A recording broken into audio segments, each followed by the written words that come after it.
کو بھی وہیں لایا جائے جہاں اللہ تعالیٰ ان کو سزا دینے والے ہیں۔ تو ایک طرف تو وہ ایسے ملعون، مبغوض، مطبوع علی قلوبہم ایسے لوگ، اور دوسری طرف اتنا کثرت سے ان کا تذکرہ قرآن پاک میں۔ یہ بہت اہم نقطہ ہے ہمارے طلباء کے لیے سمجھنے کا کہ یہ اصل میں بنی اسرائیل کا تذکرہ نہیں ہے۔ جہاں جہاں بھی تذکرہ کیا گیا ہے یہ بنی اسرائیل کے حوالے سے حضرت محمد صلی اللہ علیہ وسلم کی امت کا تذکرہ ہے۔ ہم کو بتلایا گیا ہے کہ کسی ہدایت یافتہ قوم میں آہستہ آہستہ کیسی اخلاقی بیماریاں پیدا ہوتی ہیں، کیسی نفسیاتی بے راہ روی پیدا ہوتی ہے۔ خود رسول اکرم صلی اللہ علیہ وسلم نے ارشاد فرمایا، صحیحین کی روایت، لَتَتَّبِعُنَّ سُنَنَ مَنْ كَانَ قَبْلَكُمْ، تم لوگ بھی اپنے پہلوں کے طریقوں پر چلو گے۔ کتنی تاکید کے ساتھ حضور فرما رہے ہیں، لام تاکید، نون مشددہ برائے تاکید، لَتَتَّبِعُنَّ سُنَنَ مَنْ كَانَ قَبْلَكُمْ، تم اپنے پہلے والوں کے طریقوں پر ضرور چلو گے، یہ ہو کر رہے گا، جس کو ہم اپنی اردو میں کہتے ہیں نا، یہ تو ہونا ہی ہے۔ شبرم بشبر وذراعا بذراع، کوئی فرق نہیں رہ جائے گا، ایک ایک بالشت، ایک ایک ہاتھ ناپ ناپ کر۔ اور یہ تو ایک مجمل سا بیان ہے جس کو امام بخاری اور امام مسلم نے نقل فرمایا ہے۔ مختلف موقعوں پر رسول اللہ صلی اللہ علیہ وسلم نے اس کی تفصیلات بھی ذکر فرمائی ہیں۔ کہیں آپ نے فرمایا ہے کہ اگر وہ لوگ کسی گوہ کے بل میں داخل ہوئے تو تم بھی داخل ہو۔ کہیں آپ نے انتہائی گندے اخلاقی جرائم کا تذکرہ کر کے فرمایا کہ اگر ان میں سے کسی نے ایسا کیا تو تم بھی ایسے کرو۔ کہیں عقیدے کی آخری حد تک گراوٹ کا ذکر کر کے فرمایا کہ اگر ان میں یہ برائی آئی تو تم میں بھی آئے گی۔ تو اس وقت ایک خاص قسم کی برائی اور ایک خاص قسم کی نفسیاتی کمزوری جس کا ان آیات کے ضمن میں تذکرہ ہوا ہے، جن کی تلاوت کی گئی نماز کی پہلی رکعت میں، وہ یہ ہے کہ آہستہ آہستہ یہودیوں میں اپنی برتری کا احساس بہت پیدا ہو گیا۔ یہ بڑی عجیب بات ہے، جب بھی انبیاء کرام علیہم الصلاۃ والسلام کی بعثت ہوئی، بھی وقت ہو جائے تو مجھے بتلا دیجیے گا، بات لمبی نہ ہو جائے۔ جب بھی انبیاء کرام علیہم الصلاۃ والسلام کی بعثت ہوئی تو سب سے پہلے معاشرے کے جو بالکل گرے پڑے لوگ ہوتے تھے انہوں نے پیغمبر کی بات مانی، اس لیے کہ جو معاشرے کے بااثر لوگ ہوتے تھے، جو باحیثیت لوگ ہوتے تھے، معاشرے کی خرابیوں کے ساتھ ان کے مفادات جڑے ہوتے تھے، اور ان کے لیے اپنے مفادات کو چھوڑنا آسان نہیں ہوتا تھا۔ مادی مفادات بھی ہوتے تھے،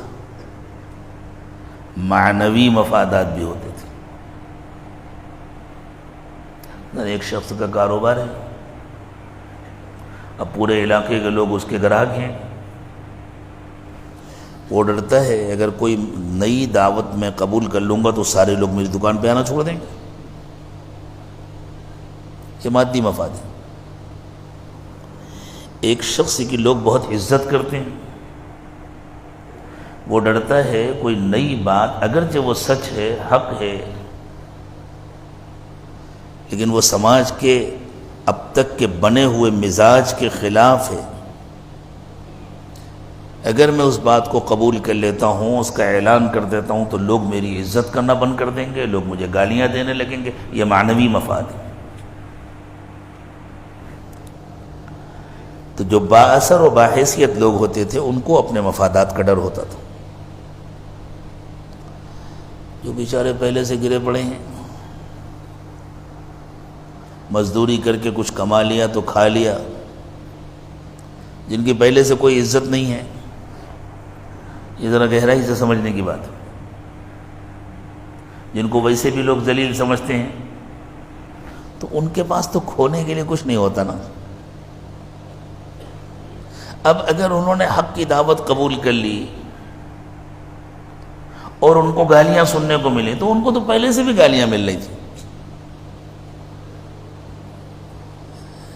لیکن ان کا دل مطمئن ہوتا ہے کہ اب ہم کو جو گالیاں ملیں گی وہ ہماری آخرت کی ترقی کا ذریعہ بن جائیں گی، وہ اللہ سے قرب کا ذریعہ بن جائیں گی۔ تو وہ چونکہ ان حالات کے پہلے سے عادی ہوتے ہیں، اس لیے ہمیشہ نبی کی دعوت کو سب سے پہلے سماج کے دبے کچلے لوگوں نے قبول کیا۔ جب دعوت کو قبول کیا تو اللہ تعالیٰ نے ان کو عزت دی۔ خود مکہ مکرمہ میں ہم دیکھیں چند لوگوں کے علاوہ کس نے ہمت کی آگے بڑھ؟ حضرت سمیہ باندھی تھی، حضرت یاسر غلام تھے، حضرت عمار ابن یاسر غلام زادے تھے، حضرت بلال حبشی غلام تھے۔ حضرت یاسر کے خاندان کو جب ستایا جاتا تھا مکے میں، اللہ کے نبی صلی اللہ علیہ وسلم دیکھتے تھے، آپ کا دل تڑپتا تھا، تو آپ فرماتے تھے صبرا یا آل یاسر موعدکم الجنہ، یاسر کے گھر والوں جمے رہنا، کچھ دن کی بات ہے، جنت کا وعدہ ہے، انشاءاللہ جنت میں ہماری تمہاری ملاقات ہوگی۔ حضرت نوح علیہ السلام سے ان کی قوم نے کہا تھا کہ بھئی یہ تو آپ کے پاس جو دلت قسم کے لوگ ہیں، جو دبے کچلے لوگ ہیں، انہوں نے آپ کی بات مانی ہے، ہمارے سرداروں نے تو مانی نہیں ہے، آپ ان کو ہٹا دیں اپنے پاس سے، ہم ان کے برابر تو آ کر نہیں بیٹھ سکتے، ان کو ہٹا دیں تو ہم آپ کے پاس آئیں گے، آپ کی بات سنیں گے۔ حضرت نوح علیہ السلام نے کہا یہ تمہارا فضول مطالبہ ہے، یہ قبول نہیں ہوگا، اللہ کی بات جو مانے گا میں اسے گلے سے لگاؤں گا، انسان سب برابر ہیں۔ یا ایھا الناس انا خلقناکم من ذکر و انثی، انسانوں ہم نے تم کو ایک مرد ایک عورت سے پیدا کیا ہے، وجعلناکم شعوبا وقبائل لتعارفوا، یہ خاندان برادری تو صرف پہچان کے لیے ہے۔ ان اکرمکم عند اللہ اتقاکم، عزت والا تو وہ ہے جو اللہ سے زیادہ ڈرتا ہو۔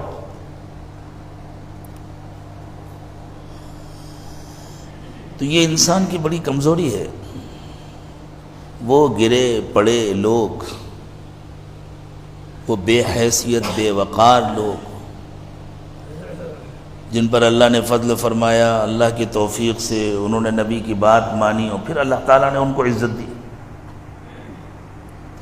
آہستہ آہستہ ان کی اولادوں کا یہ مزاج بن جاتا ہے کہ گویا عزت ہمارا حق ہے، اور وہ اپنے کو کچھ وی آئی پی تصور کرنے لگتے ہیں، ہم سب کے برابر بیٹھ نہیں سکتے، ہمارے لیے ذرا الگ مجلس ہونی چاہیے۔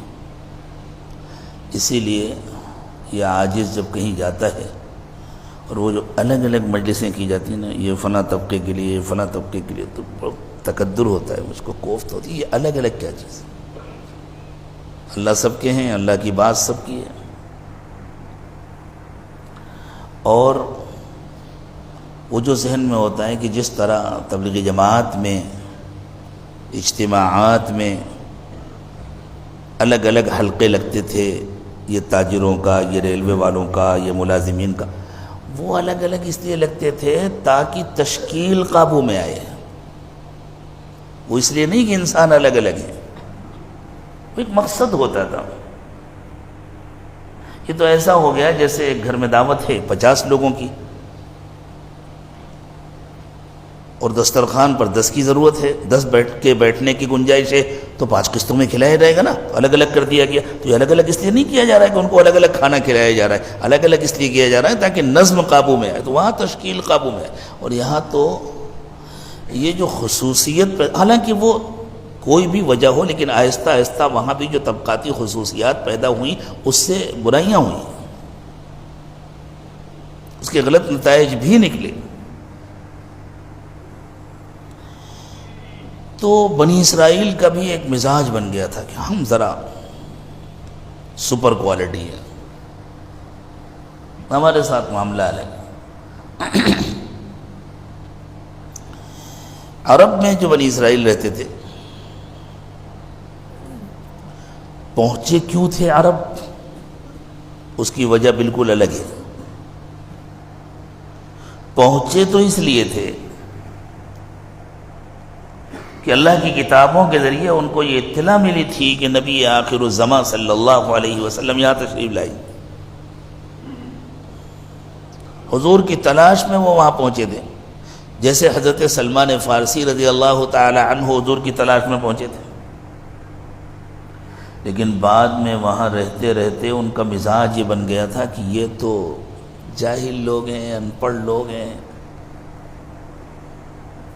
ان کا تو اگر ہم کچھ دبا بھی لیں، کھا بھی لیں، تو اللہ کے ہاں کوئی حساب نہیں ہوگا۔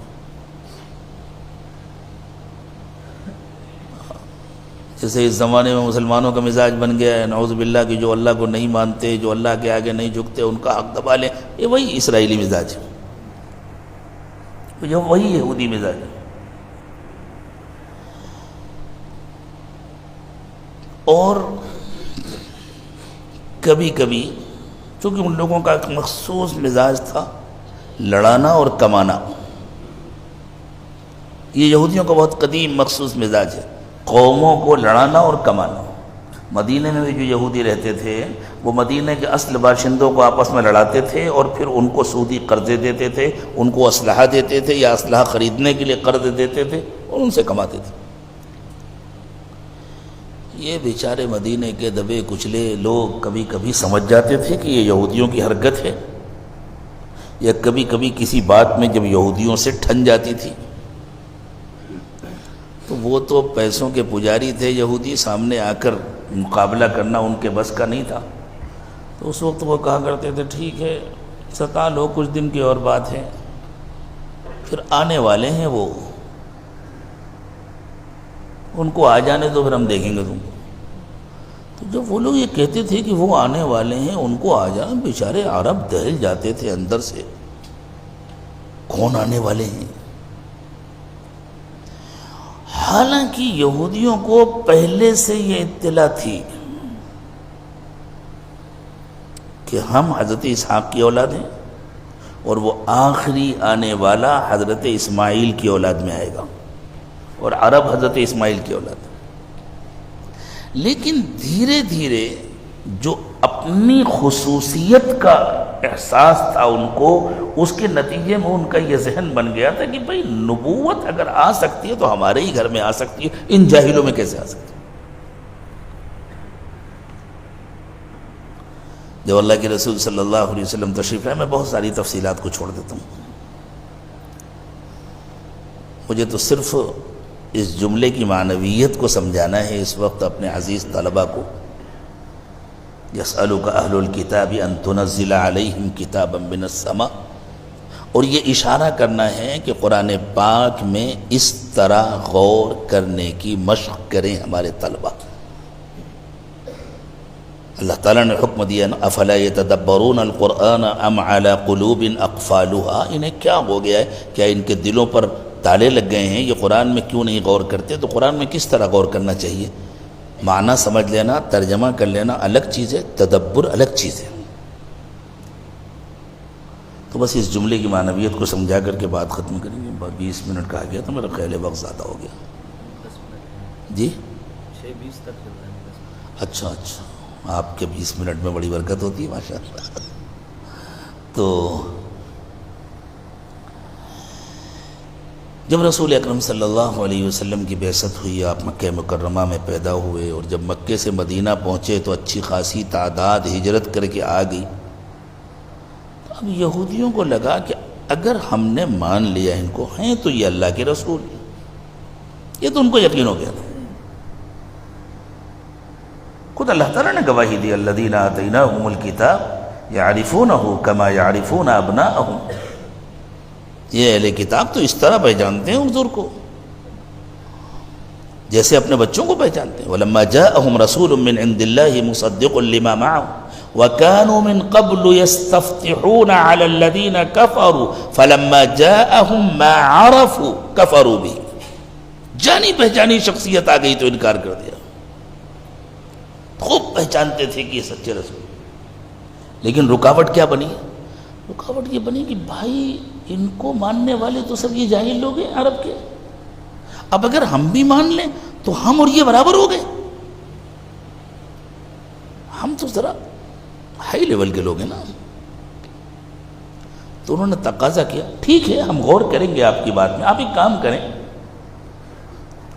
ہمارے لیے آسمان سے اللہ تعالیٰ کا کوئی خصوصی خط لا دیں۔ یہ معنی ہے یسألک اہل الکتاب ان تنزل علیہم کتابا من السماء، کوئی خصوصی خط اللہ تعالیٰ کی طرف سے ہمارے لیے لا دیں تاکہ دنیا والوں کو معلوم ہو جائے ہم کتنے اعلیٰ درجے کے لوگ ہیں، ہمارے لیے الگ سے ایک صورت نازل ہوئی ہے، الگ سے کچھ آیات آئی ہیں۔ حالانکہ اگر ایسا ہو بھی جاتا تو وہ کہتے یہ تو آپ نے کہہ دیا ہے، ہمیں کیا پتا کہ اللہ کی اتاری ہوئی ہے، اللہ تعالیٰ کو بلائیے سامنے۔ فرشتہ آ جاتا تو اچھا کون لایا ہے؟ حضرت جبریل، نہیں ان سے تو ہماری لڑائی ہے۔ یہ بات تو قرآن میں پڑھی ہوگی نا آپ لوگوں نے، جبریل سے تو ہماری لڑائی ہے۔ تو نہ ماننے والے کے لیے ہزار بہانے ہوتے۔ تو اللہ تعالیٰ نے اس کی تردید فرمائی ہے کہ یہ سوال ہی غلط ہے۔ دلائل کے سلسلے میں متعین کر، جیسے اس زمانے میں بعض لوگوں کا مزاج ہے نا، ہم مان لیں گے لیکن ہمیں تو بخاری شریف میں دکھاؤ۔ کیوں صرف بخاری ہی شریف ہے اور باقی سب کی شرافت ختم ہو گئی ہے؟ ہمیں تو بخاری شریف میں دکھاؤ۔ اس سے ایک قدم آگے بڑھ کر کے ایک طبقے نے کہا نہیں ہمیں تو قرآن شریف میں دکھاؤ۔ لیجیے صاحب حدیث کا بھی انکار ہو گیا۔ ہو سکتا ہے کل کو کوئی آگے بڑھ کے کہے ہمیں تو سورہ فاتحہ میں دکھاؤ، پھر کوئی کہے گا ہمیں تو صرف بسم اللہ میں دکھاؤ۔ یہ مزاج کہاں سے آیا ہمارا؟ وہی یہودی مزاج، وہی یسألک، یہ سب اسی کے ضمن میں ہے۔ تو یہ اصل میں مزاج کی خرابی تھی، ورنہ جو چیز آئی ہے اس میں غور کرو کہ یہ اللہ کی طرف سے اتاری ہوئی دلیل ہے یا نہیں۔ تو اللہ نے فرمایا یہ لوگ حضرت موسیٰ علیہ السلام کا نام لیتے ہیں، حضرت موسیٰ علیہ السلام کا دم بھرتے ہیں، انہوں نے خود حضرت موسیٰ کے ساتھ کیا کیا ہے؟ فَقَدْ سَأَلُوا مُوسَىٰ أَكْبَرَ مِنْ ذَلِكَ، اس سے بڑے بڑے مطالبے حضرت موسیٰ سے کیے ہیں۔ فَقَالُوا أَرِنَا اللَّهَ جَهْرًا، انہوں نے کہا موسیٰ ہم ایسے نہیں مانیں گے، ہمیں تو دکھاؤ اللہ کو۔ جب حضرت موسیٰ علیہ السلام کوہ طور پر تشریف لے گئے تھے اپنے ساتھ قوم کی ایک جماعت، منتخب جماعت کو لے کر کے، اور وہاں 40 دن تک اللہ تعالیٰ نے روکا تھا، اور جب ان کو کتاب دی گئی اور حضرت موسیٰ علیہ السلام نے کہا دیکھو یہ اللہ کی کتاب ہے، اور ان لوگوں نے اللہ کی آواز سنی، ان نمائندوں نے اللہ کی آواز سنی، تو ان لوگوں نے کیا کہا تھا؟ موسیٰ ہمیں کیا پتا، کیا پتا تم نے چپکے سے کچھ اسپیکر وغیرہ فٹ کرا دیے ہوں، کہیں سے ریکارڈ کر کے کوئی آواز لے آئے ہو، ہم تو جب دیکھیں گے تب مانیں گے۔ اللہ اکبر، حضرت موسیٰ علیہ السلام گھبرا گئے، یا اللہ ایسے لوگوں پر کوئی عذاب آئے گا تو میں کیسے بچوں؟ بس اللہ کی طرف سے سزا ملی، اسی وقت سب مر گئے۔ دیکھنا چاہتے تھے نا، وہ دنیا میں زندہ رہتے ہوئے کوئی اللہ کو نہیں دیکھ سکتا. تو اللہ نے کہا ٹھیک ہے ہم تم کو دکھا دیتے ہیں. مر گئے. اب جب مر گئے اور اللہ کے دربار میں ان کی پیشی ہوئی تو پھر تو حالت خراب ہو گئی. حضرت موسیٰ علیہ السلام کھڑے ہوئے ہیں اور قوم کے وہ سارے نمائندے مردہ پڑے ہیں. حضرت موسیٰ درخواست کر رہے ہیں اللہ یہ تو مر گئے, یہ تو اس سے زیادہ سزا کے حقدار تھے, بڑے نالائق تھے, لیکن اللہ یہ سزا تو میرے لیے بن جائے گی. جب میں واپس جاؤں گا تو کوئی نہ مانے گا کہ انہوں نے اتنی بڑی غلطی کی تھی کہ ان کو سزا ملی, وہ مر گئے. سب کہیں گے اچھا موسیٰ اصل میں ان لوگوں کے رہتے ہوئے تمہاری لیڈری نہیں چمک پا رہی تھی, تمہاری قیادت نہیں تسلیم کی جا رہی تھی, اس لیے تم نے ہماری قوم کے سارے قائدین کو لے جا کر کے کہیں گھات لگوا کر کے کچھ لوگوں کو جمع کر کے مروا دیا تاکہ ہم تمہیں لیڈر مان لیں. ایسے تو نہیں مانیں گے. یہ مزاج تھا اس قوم. یہ اس قوم کا مزاج نہیں تھا. اب کو کس قوم کا مزاج بن گیا ہے اس کو سمجھنے کی ضرورت ہے. ہمارا مزاج یہ بن گیا ہے. تو حضرت موسیٰ علیہ السلام نے دعا کی, اللہ نے ان لوگوں کو زندہ کر دیا. حضرت موسیٰ نے پوچھا دیکھ لیا؟ ہاں دیکھ لیا, بس کوئی نئی سزا نہ ملے, چلو واپس آئے. حضرت موسیٰ علیہ السلام نے جب اپنی قوم کو جمع کر کے کہا کہ دیکھو یہ اللہ کی کتاب ہے. تورات کے کچھ نسخے تھے, تختیاں تھیں, الواح تھے تورات کے. اس لیے کہ جب حضرت موسیٰ واپس آئے تھے اور وہاں بچڑے کی پرستش ہو رہی تھی تو قرآن نے کہا وَأَلْقَى الْأَلْوَاحَ, ان تختیوں کو حضرت موسیٰ نے ایک طرف ڈالا اور قوم کو جمع کر کے کہا کہ اللہ نے حکم دیا ہے کہ اب تمہیں زندگی اس کے مطابق گزارنا ہے, اور یہ تمہارے نمائندے ہیں, یہ سن کے آئے ہیں, دیکھ کے آئے ہیں, پوچھ لو ان سے. تو ان کی نالائقی تھی, انہوں نے کہا کہ ہاں بات تو صحیح ہے تو اللہ کی بات, ہم تو اس کے گواہ ہیں. لیکن یہ تھوڑی کہا تھا اللہ تعالیٰ نے کہ بس یہی کرنا, اس کے خلاف کچھ نہ کرنا. یہ کہا تھا جتنا ہو سکے کر لینا. تو قوم نے کہا پھر ہم سے تو نہ ہو پائے گا. جب یہ کہا تھا کہ جتنا ہو سکے اتنا کر لینا تو بھائی ان احکام پر ہم سے تو عمل ہو نہیں پائے. اٹھایا گیا پورا کوہ طور, اور جیسے یہ جھومر لٹکا ہوا ہے نا آپ کی چھت میں, دیکھیے اس کو ایسے لٹکایا گیا ان کے سر کے اوپر. کیا خیال ہے, مانو گے, عمل کرو گے یا چھوڑ دیں؟ پہاڑ لٹکا ہوا, معلوم ہے پس جائیں گے. پتہ مان لیا کتنی دیر کے لیے مان لیا, جتنی دیر پہاڑ لٹکا اتنی دیر کے لیے مان لیا. پھر وہی من مانی. جیسے کتے کی دم ٹیڑھی ہوتی ہے نا, کہتے ہیں اگر اس کو ایک پائپ کے اندر ڈال دو 10 سال پڑی رہنے دو, پھر نکالو پھر ٹیڑھی ہو جائے گی. یہ مزاج کی خرابی ہے. لیکن چونکہ بنی اسرائیل کو مستقل باقی نہیں رکھا جانا تھا, ان کو ہدایت سے محروم ہونا تھا, اس لیے ان کی سابقہ حیثیت کے برقرار رہتے ہوئے ان کے مزاج کی اصلاح نہیں ہو سکتی تھی. ان کو اپنے مزاج کی اصلاح کا ایک موقع دیا گیا تھا کہ وہ حضرت محمد صلی اللہ علیہ وسلم کی دعوت کو قبول کر لے تو ان کے اس مزاج کی اصلاح ہو جائے گی. اور حضرت محمد صلی اللہ علیہ وسلم کی امت کو چونکہ قیامت تک باقی رکھنے کا اللہ نے فیصلہ کیا ہے, اس لیے اللہ تعالیٰ نے یہ انتظام فرمایا کہ اس امت کی اسی حیثیت کو برقرار رکھتے ہوئے اس کی مزاج کی اصلاح ہو سکتی ہے, اور وہ اصلاح ہوگی اس امت میں کام کرنے والے اللہ کے ان نیک اور مقبول بندوں کے ذریعے جو بندوں کو اللہ سے جوڑتے ہیں. یہی فرمایا رسول اللہ صلی اللہ علیہ وسلم نے, علماء امتی کا انبیاء بنی اسرائیل, جس طرح بنی اسرائیل میں مبعوث ہونے والے انبیاء کے ذریعے ان کے بگڑے ہوئے مزاجوں کی اصلاح کا موقع دیا گیا, میری امت میں کام کرنے والے جو علماء ہیں ان سے جڑ کر کے اپنے اپنے مزاج کی اصلاح ہو سکے. تو یہ سمجھنا کہ اللہ کی طرف سے دلائل ہماری مرضی کے مطابق آنے چاہیے, کام اس طرح ہونا چاہیے جیسے ہم چاہ رہے ہیں, یہ مزاج کا بگاڑ ہے۔ اگر کام اللہ کی مرضی کے مطابق ہے تو ہمیں قبول کرنا چاہیے، اگر بات اللہ کی ہے تو ہمیں قبول کرنا چاہیے۔ حضرت عبدس تھانوی نور اللہ مرقدہ کے ایک ملفوظ پر میں اپنی یہ گفتگو ختم کروں گا۔ مجھے اس وقت کوئی تفصیلی بات کرنی بھی نہیں تھی۔ حضرت نے فرمایا کہ دیکھو زندگی دو قسم کی ہوتی ہے، ایک تجویز کی زندگی، ایک تفویض کی زندگی۔ تجویز یہ ہے کہ ہم طے کریں یہ ہونا چاہیے، یہ ہونا چاہیے، یہ ہونا چاہیے۔ تجویز میں ہمیشہ پریشانی ہوتی ہے۔ تفویض یہ ہے کہ ہم یہ نہ طے کریں کہ کیا ہونا چاہیے، اپنے کو اللہ کے حوالے کر دیں، جو اللہ کا حکم ہے اس کو مان لیں۔ جس قسم کے حال میں اللہ نے رکھا ہے اس حال میں ہم خوش رہیں، بس ہر حال میں خوش رہیں اللہ سے، اور اللہ کے حکم پر عمل کرتے ہیں۔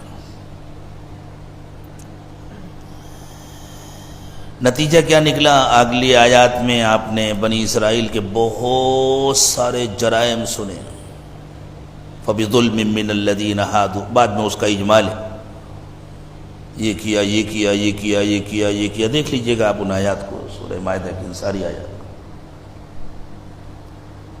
فَبِظُلْمٍ مِّنَ الَّذِينَ هَادُوا حَرَّمْنَا عَلَيْهِمْ طَيِّبَاتٍ أُحِلَّتْ لَهُمْ، ان کے ان مظالم کے نتیجے میں، یہ ظلم انہوں نے کس پہ کیے تھے؟ اپنے آپ پر کیے تھے۔ وَمَا ظَلَمُونَا وَلَكِنْ كَانُوا أَنفُسَهُمْ يَظْلِمُونَ، ان کے ان گناہوں کے نتیجے میں، ان کے ان مظالم کے نتیجے میں، حرمنا علیہم طیبات احلت لہم، وہ بہت ساری پاکیزہ نعمتیں جو ان کے لیے حلال تھیں حرام کر دی۔ اس امت کو ڈرایا جا رہا ہے تم کو بھی اللہ تعالیٰ نعمتوں سے محروم کر دے، کیسے حرام کریں گے؟ وہاں تو حرام ہوئی احکام کے ذریعے، تم یہ نہیں کھا سکتے، یہ نہیں کھا سکتے، یہ نہیں کھا سکتے۔ اب تو احکام بدلیں گے نہیں، الیوم اکملت لکم دینکم واتممت علیکم نعمتی ورضیت لکم الاسلام دینا۔ تو اللہ ڈرا رہے ہیں کہ اگر تم ہماری نافرمانی کرو گے ہم تم پر بھی بہت ساری نعمتیں حرام کر دیں گے۔ اب کیسے حرام کی وہ نعمتیں؟ پارلیمنٹ میں، اسمبلی میں بل منظور ہوگا، فلاں جانور کا گوشت نہیں کھا سکتے، فلاں چیز نہیں کھا سکتے، یہ کام نہیں کر سکتے، یوں نہیں کر سکتے، یوں نہیں کر سکتے، فلاں حکم پر عمل نہیں کر سکتے، فلاں دین کے مسئلے پر عمل نہیں کر سکتے۔ وہی ہے، اسی کا امتداد ہے۔ اللہ ڈرا رہے، پھر ہم یہ سزا دیتے ہیں، زندگی دشوار کر دیتے ہیں۔ اور جب بندے اور بندیاں اپنے کو اللہ کے حوالے کرتے ہیں اور اللہ کا کہنا مانتے ہیں، اللہ زندگیاں آسان کر دیتے ہیں، دنیا میں بھی آسانیاں پیدا کرتے ہیں، آخرت میں بھی آسانیاں پیدا کرتے ہیں۔ اللہ تعالی ہم سب کو آسان زندگی عطا فرمائے، دشواریوں سے اللہ ہماری حفاظت فرمائے۔ وآخر دعوانا ان الحمد للہ